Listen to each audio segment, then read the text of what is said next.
Daddy I'm extremely sorry. నేను చేసిన దానికి చాలా సిగ్గుపడుతున్నాను. Why do you feel like that? Chhaya Chhaya, నేను చెప్పానా లేదా విత్ ఇన్ నో టైం నా కొడుకులిద్దరూ మళ్ళీ మన ఇంటికి వస్తారని? I know about my children. మనందరం కలిసినందుకు I'm really very very happy. Daddy,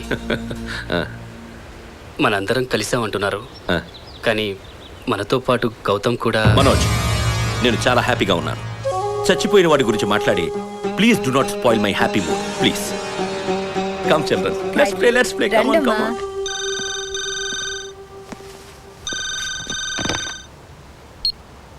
hello రే కొత్తం, ఫోన్ ఎత్తడానికి ఎంతసేపు రా? నీ పని మనిషి తల్లో పేలు చూస్తున్నావా నీ అబ్బా? రే ఎవడ్రా నువ్వు? ఏం మాట్లాడుతున్నావు? మాట్లాడటం కదరా, లాక్ కొట్టాలి. రే నువ్వు మరీ ఇంత కమర్షియల్ అనుకోలేదురా. చిరంజీవి అశోక్ 5th క్లాస్ అంటే నీ సొంత మనోడు. నీ సొంత మనోడికి నీ సొంత హాస్పిటల్లో ఫ్రీగా ఓపెన్ హార్ట్ సర్జరీ జరుగుతుంటే నీకేం సంబంధం లేనట్టు ఇంట్లో కూర్చుంటావా? వాట్? నా మనోడికి ఆపరేషనా? Yeah, ఇంకొద్దిసేపట్లో start అవబోతుందిరా. రేయ్, నీకు ఇంకో థ్రిల్లింగ్ న్యూస్ చెప్పనా? ఈ ఆపరేషన్ చేయబోయేది పెద్ద సర్జన్లో కార్డియాలజిస్ట్లో కాదురా, ఓ మెకానిక్ వాడి ఫ్రెండ్స్. అశోక్ అశోక్ అశోక్ వచ్చాడా? అయ్యా, స్కూల్ దగ్గరికి వెళ్తే అప్పటికి అశోక్ బాబుని ఎవరో తీసుకెళ్లారని చెప్పారయ్యా. ఏం కావాలి మీకు? ఇక్కడికి రాబే, బేరాలు మాట్లాడుకుందాం. అన్నట్టు రేయ్, నీ తొక్కలో బ్రెయిన్ ఉపయోగించి పోలీసులకు కానీ చెప్పావనుకో, వీడికి కోసేస్తాం ఇక్కడ.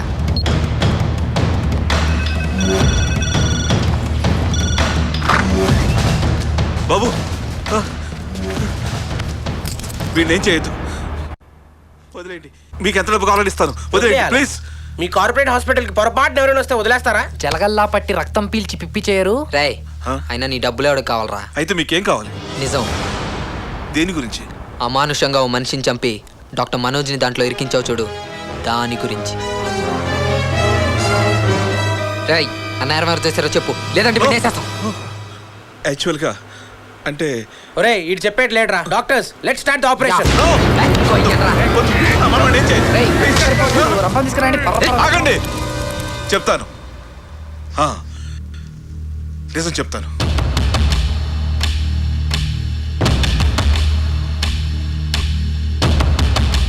ఇది జరిగింది. సార్, అరెస్ట్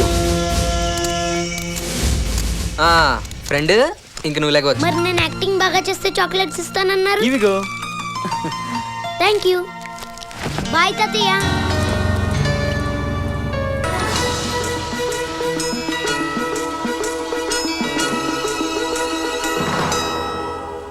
నమస్తే, మీరు చూస్తున్నది TV9. నా పేరు పద్మ. డాక్టర్ మనోజ్ కేసులో కొత్త మలుపు. ఏంటి పాండ్యా, ఏంటి హడావిడి? ఒక డాక్టర్ ఉండి మీరు ఎందుకు ఇలా చేశారు? డాక్టర్ మనోజ్ ఇంకో 2 సంవత్సరాలు నా హాస్పిటల్లో వర్క్ చేయమని అడిగాను. అందుకు అతను ఒప్పుకోలేదు. అతను హాస్పిటల్ పెడితే నా హాస్పిటల్ పడిపోతున్న ఉద్దేశంతో ఇలా చేశాను. ఒక డాక్టర్ అయి ఉండి ఇలా చేసినందుకు సిగ్గుపడుతున్నాను. ఏ దేవుడో మన కుటుంబానికి మేలు చేసినట్టున్నాడు. కేసు కోర్టులో ఉండగానే అతనే నిజం ఒప్పుకోవడం, ఐ కాంట్ బిలీవ్ ఇట్. త్వరలో ఆస్ట్రేలియాలో జరగబోయే వన్డే సిరీస్ కు ఇండియన్ టీమ్ లో ఆంధ్ర రంజీ ప్లేయర్ ఆర్ కిరణ్ కూడా సెలెక్ట్ కావటం హర్షదాయకం. కిరణ్? సుమా? క్రికెట్ ప్లేయర్ కిరణ్ ప్రముఖ పారిశ్రామికవేత్త రామ్మోహన్ రావు కుమారుడు. కిరణ్ అన్ని రంజీ మ్యాచ్లలో నిలకడగా ఆడుతూ అత్యధిక పరుగులు సాధిస్తున్నారు.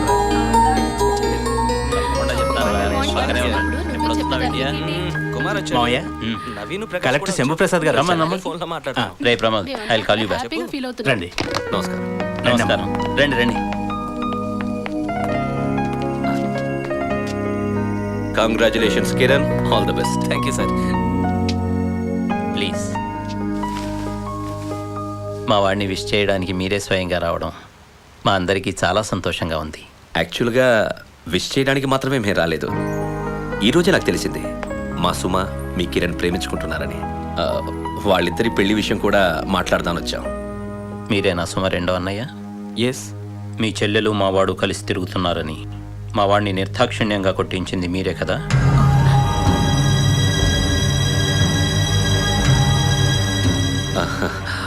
I'm really sorry for what happened. మంచి చెడు సభ్యతా సంస్కారం అనేవి కుటుంబం మొత్తానికి సంబంధించినవి. ఒక అమ్మాయి అబ్బాయి కలిసి తిరిగితేనే తప్పుగా భావించి కొట్టించే సంస్కారం మీది. మా సంస్కారం అలాంటిది కాదు. Sir, I do accept. జరిగింది తప్పే. సారీ. మీ కుటుంబం నుంచి ఒక వ్యక్తిని మా ఇంటికి తెచ్చుకోవడానికి సిద్ధంగా లేము. ప్లీజ్. కుమార్, మావయ్య సైట్కి ఇంజనీర్ వెళ్ళాడా? అన్నయ్య, సుమా, ఒరే ఒరే భోంచేసి మా వెళ్ళరా? చెల్లెలు వచ్చింది బామ్మ. హలో మిస్సెస్ సుమా కిరణ్ గారు, రండి రండి. నేనే వచ్చి నీకు కంగ్రాట్స్ చెప్దాం అనుకున్నాను రా, కానీ మనకి ఇంట్లో నో ఎంట్రీ. సుమా, ఏంట్రా? కిరణ్ వాళ్ళ నాన్నగారు మా పెళ్లికి ఒప్పుకోలేదన్నయ్య. ఏ చిన్నన్నయ్య ఆయన్ని కొట్టించినందుకు.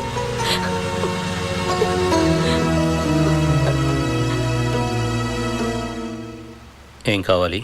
ఇంకొకసారి నా చెల్లెల గురించి ఆలోచించమని అడగడానికి వచ్చాను సార్. చెప్పాల్సినవన్నీ మీ ఫాదర్కి చెప్పే పంపించాను కదా.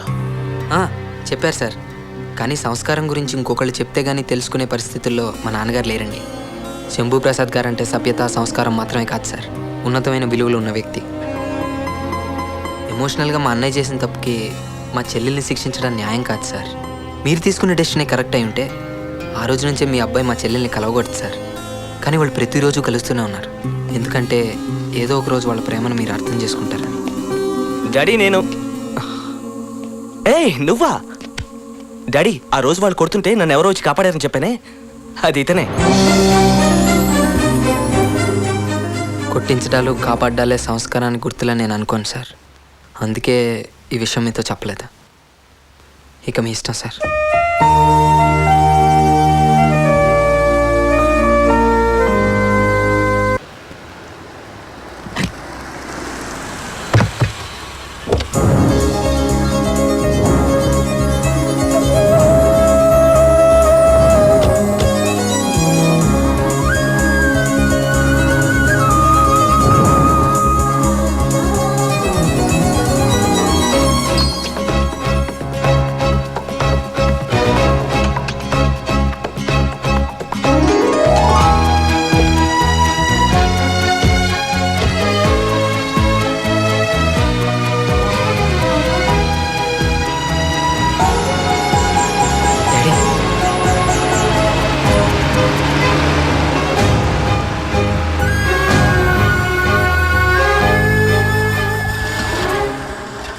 ఏమైందిరా?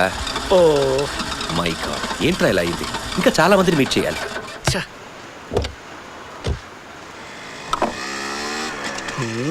ఏం అర్థం కావట్లేదు. వేరే జాగ్రత్త, చూసుకో. దగ్గరలో ఎక్కడ కార్ గ్యారేజ్ కూడా కనబడట్లేదే. అక్కడేదో బైక్ షెడ్ ఉన్నట్టుగా ఉంది. ఏ బాబు, నేనేనయ్యా, ఇట్రా.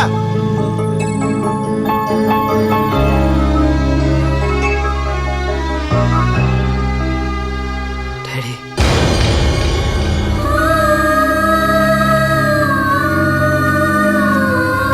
ఏమయ్యా, బైక్లేనా లేకపోతే కార్లు కూడా బాగు చేస్తావా? అన్నీ చేస్తానండి. మరి సరే చూడు ఏమైందో.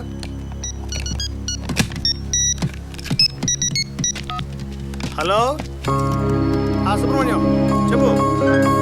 వచ్చారా వాళ్ళు?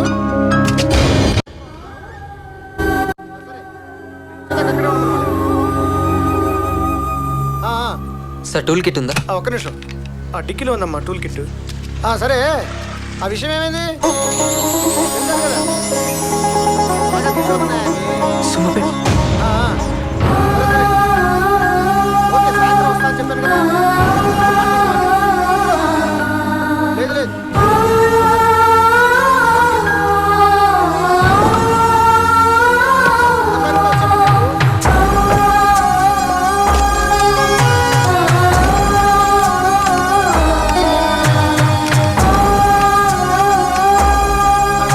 ఒకసారి స్టార్ట్ చేయండి సార్. స్టార్ట్ చేయండి. వచ్చేస్తాను. నేను మళ్ళీ నీకు ఫోన్ చేస్తాను.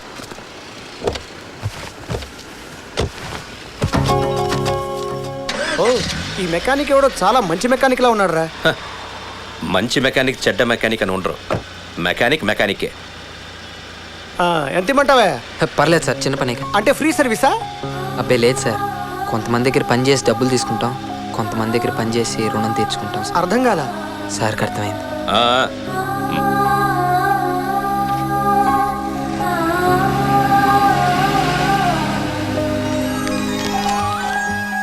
ఇదేంట్రా మళ్ళీ స్వీట్ తీసుకొచ్చావు మన కార్పొరేటర్ కనిపెట్టినట్టు మన కనిపెట్టావా?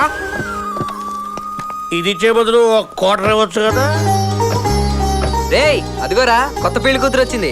అయితే అదిరా మ్యాటర్, మన సుమకి పెళ్లి కుదిరింది అనమాట. కొత్త పెళ్లి కూతురా చాలే పొండ్రా. ఏయ్, మా బావగారు ఎవరో తెలుసా? The great cricketer Kiran. కిరణా? ఆ. అయితే ఎంచక్కా మనం మ్యాచ్ ఫిక్సింగ్ చేసుకోవచ్చు. ఏంటదినా మీరందరూ నన్ను పెళ్లికి పిలవడానికి వచ్చారా? పిలుపులకు వెళుతుంటే సుమ నిన్ను చూడాలంటేను.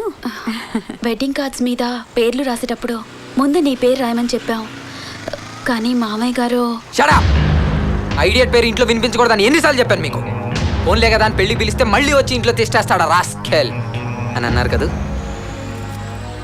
మరి ఆయనే స్వయంగా వచ్చి నన్ను పెళ్లికి పిలుద్దాం అనుకున్నప్పుడు మీ చేత కార్డులు ఎందుకు రాయిస్తారు వదినా? అవును వదినా, పొద్దున్న నేను ఏదో పని చేసుకుంటున్నాను, చూస్తే కారు చాగింది, చూస్తే నాన్నగారు. చాలా రోజుల తర్వాత చూస్తాను కదా, ఒళ్ళంతా పరిగెత్తుకుంటే వాటేసుకుందాం అనుకున్నా వదినా. బట్టలేమో మాసిపోయి ఉన్నాయి, భయం వేసింది. ఆయన ఏంట్రా అక్కడే అయిపోయావు, ఎన్నాళ్ళైందిరా నేను చూసి అని ఒక్కసారి వాటేసుకున్నారు వదినా. తట్టుకోలేకపోయాను వదినా. ఇదిగో ఇదంతా తడుపుతూ ఏంట్రా చిక్కిపోయా అన్నారు వదినా. అంతే. రేయ్, నీ చెల్లెలు పెళ్ళి మొత్తం నువ్వే చూసుకోవాలి, రా బయలుదేరా అన్నారు వదినా. ఏంటి నమ్మట్లేదా?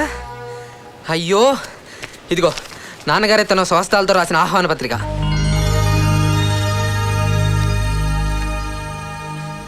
అవునరా అన్నయ్య, నీ రైటింగ్ నాకు తెలుసురా. ఇది నువ్వే రాసుకున్నావు కదూ? ఓ, రైటింగ్లో దొరికిపోయాను రా. అంటే నాన్నగారు నిజంగా వచ్చారు వదినా, కానీ నా దగ్గర రాలా, ఆ ఇంటికి వచ్చారు. నన్ను చూశారు కూడా. డాడీ అని పలకరించకపోతే నీకు అర్హత లేదని చూశారన్న. పరాయివాడిని పిలవడానికి వచ్చిన నాన్న నన్ను ఓ పరాయివాడు అనుకొని కారులోంచి ఒక కాటు పాంప్లెట్ లాగేసిరా కళ్ళకత్తుకుని తీసుకునేవాడిగా. కానీ నీకు ఈ పెళ్ళికి ఎటువంటి సంబంధం లేదన్నట్టు చూశారు వదినా. నేను చెడ్డవాడిని, కానీ నేను ఆయన కొడుకునేగా, మనిషినేగా.